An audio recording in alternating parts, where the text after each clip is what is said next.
Potempa. Sarah Potempa. Sarah Potempa. Sarah Potempa. Sarah Potempa is my hairdresser. Oh, she's the real deal. Yeah. She's the real deal.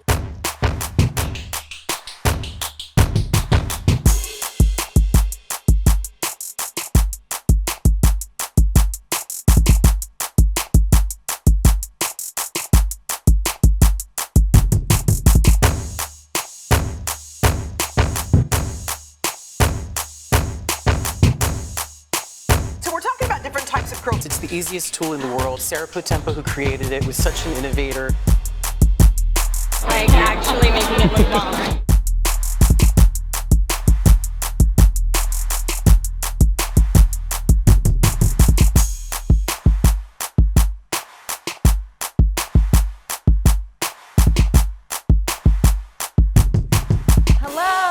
So excited to be here in Lisbon, and I first would love to thank Wella. So I am new to the Wella family. If anyone was in London, I was there and was able to meet a lot of the team. So I'm really excited to be here to share with you guys my experience and kind of my background and how social media can really how it's changed and how it's changing our industry.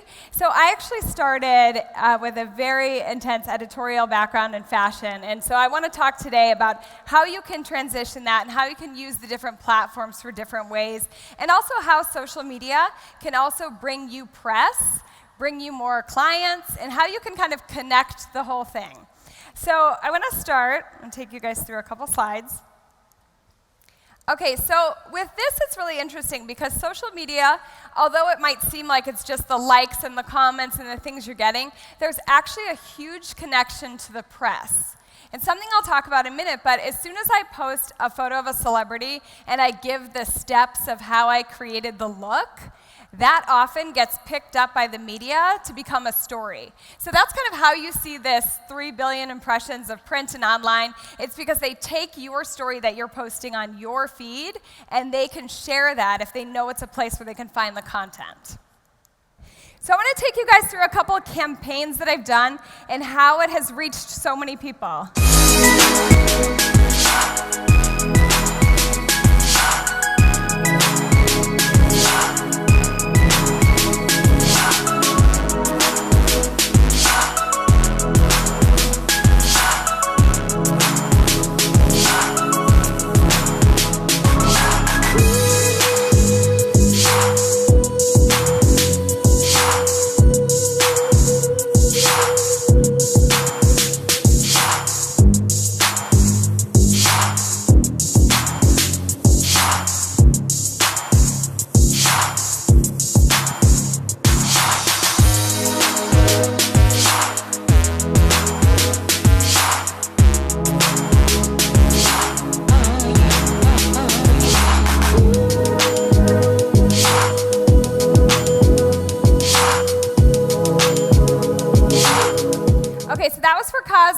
And what's so cool about this is I got booked on doing these jobs because of something I did on Instagram, which I'm going to talk about in a little bit, but just keep that in your mind that I get these campaigns that tend to reach millions of people because of content that I created on my site.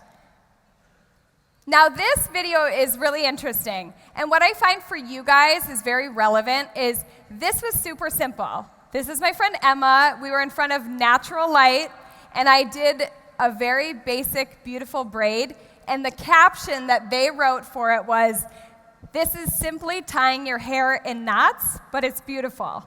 And it's a short video, but what was so amazing is that in just 3 days, we got 60 million views. Yeah. Yeah.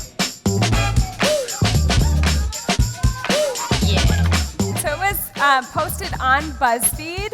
So BuzzFeed is a media outlet. A lot of companies now have these media outlets that will share it with all different outlets. And what I found fascinating is that it wasn't too long. We didn't make any cuts on it. So it wasn't like I needed a videographer. I didn't really need, a whole team of people. Especially when you're talking about hair content, all you need is your client or your friend or your sister. All you need is somebody to sit there in front of beautiful window lights and let you create a look on them. And it was just I was just shocked how simple it was. So I do the loop braid, I braid the bottom, I roll it up and tuck it under, and that's it. You see the final picture on the top right. So when you're in your salon, when you're with your friends, think about ways that you could create content that could go viral. Okay, so now gets into a lot of the tips and tricks and things that you guys can really utilize. So what I want to talk about is kind of how did I get there and how can you guys get there? So the foundation is really in education. So I actually started before social media. So I've been styling hair for about 20 years, and I moved to New York City, and I worked with Ward, Luigi, Guido, and then I became Bob Racine's first assistant for 3 years. I also worked with Danilo for about 3 years. So if you don't know Racine, you should look up his work. He's phenomenal, does a lot of Italian Vogue, French Vogue. And what Bob taught me was how to do classic roller sets, how to utilize minimalist techniques to get beautiful results. And Danilo taught me how to create structure. So it's very important, even though you might see on social media people rising up very quickly, it's very important that you still have that fundamental foundation so that you are able to be an expert when you're talking to people online. Okay, so the next one is be ready for change. So this is something I think for a lot of hairdressers, if you guys have that foundation in fashion, and if you already have some followers, but you're not really sure what you're supposed to do on social media, it's something that I learned because when I started styling celebrities, I was taught to never take a photo with them, or else you're gonna look like a fan. So it was difficult for me because I was like, wait, how do I ask Cyndi Lauper for a photo without feeling like a fan? You know, so it's something you learn. And now a campaign, so I'm gonna take you through telling stories, and then I'm going to actually take you right to this create your own campaign. Now this, if you guys wonder how I have billions of online impressions, it's because of this. It's this one thing I did on Instagram. So it's a hashtag I started, and the hashtag is 365 Days of Braids. So a couple of years ago, I had this idea of going on social media, and my agents and everybody said, just be careful, don't go on Twitter, that's weird. Like, you know, you have all these celebrity clients and you're in the fashion world, like we don't want you to be on social media. And so I said to them, well, but I love to educate and a lot of people want to know how to look like a celebrity. So what can I do? And I promised them that I was going to make content that was beautiful and educational based. So this campaign, the 365 Days of Braids, was an idea I had on my own.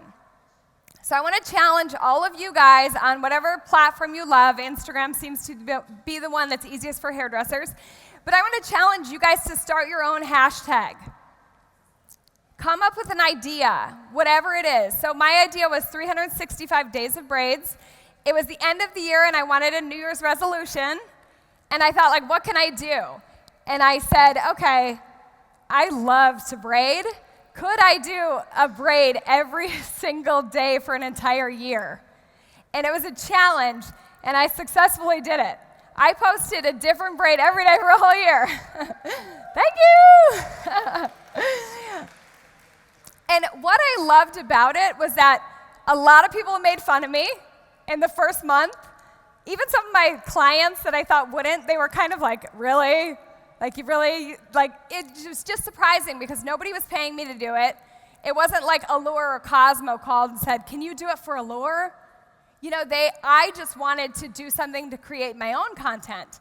And what happened next was phenomenal. I started getting calls from every single outlet. Brides Magazine was like, can you do a week of bridal braids? And then Allure called and wanted a week of braids. And then it was Halloween, so Pop Sugar wanted a week of braids. Every single media outlet called me that year to create content for them, and then they wanted to post that they were part of the 365 Days of Braids.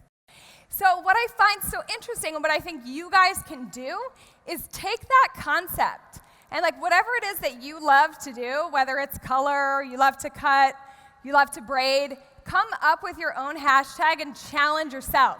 See if you can do, 30 days of something. Pre this, I actually did hashtag 100 hair days, where I did my own hair for 100 days. And it was before a lot of people were on social media. So that's something I just really want to challenge you guys to just start to think of ways that you can start to build content that media outlets might want. Okay, so be original, sharing your craft with your clients. So something I touched on a little bit, but is very relevant. How many of you guys work in a hair salon? Most of you guys do? Okay.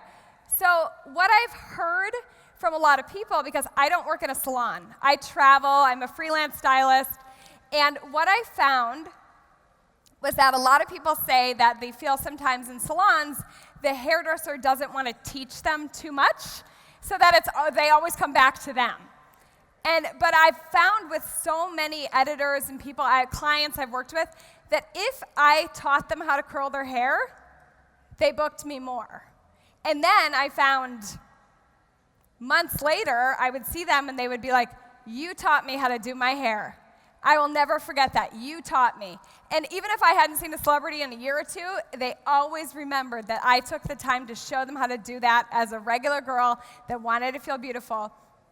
And how that relates to a salon is you guys think about your client, you do her hair perfectly, you take a perfect Instagram photo of it, and she goes home and she doesn't know how to recreate that look.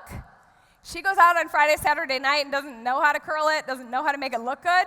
She's probably not going to get any compliments. But if she knows how to curl her hair, she knows how to braid her hair, and you taught her, she's out on Friday night and her friends are like, your hair looks so good. How did you do that? She will say, oh, Sarah does my hair at that salon. You should go check her out. She's amazing. She taught me how to do it. So throughout my career, I've heard that so many times. I think it's very relevant for you guys in the salon. Okay, this one is curate your feed. So what we wanted to show you guys was two different kinds of social media feeds. This is actually one of your Wella hairdressers who is phenomenal, and that's my account. So there's two different ways and probably many more ways you can do it. But I wanted to show you guys that they're both really impactful. You could do both. You could create, whatever you really want, but think about how you're curating that feed. When I look at that, I am blown away. I'm like, that is so beautiful. He was so smart to do rows of 3 of the same look. And every time you look at that feed, it's really consistent and so beautiful and so focused on his hair work.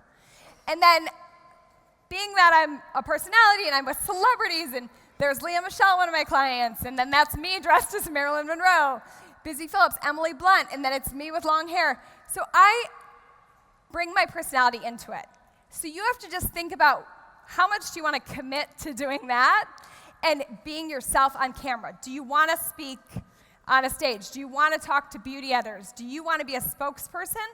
Then you might want to get more photos of yourself integrated into your feed. If you strictly want to use it as a platform for your portfolio, this is also so beautiful. I also have a lot of friends that do both. So just think of the opportunities and the options that you have to really get seen. So social posts turn into press. This is something where as you get consistent with what you're posting, I styled Emily Blunt's hair in this look, and Emily does not have social media. So an A-list celebrity like that who doesn't have social, you would think like, how do you get those photos? I have so many photos of her in the bathroom, in the hotel room.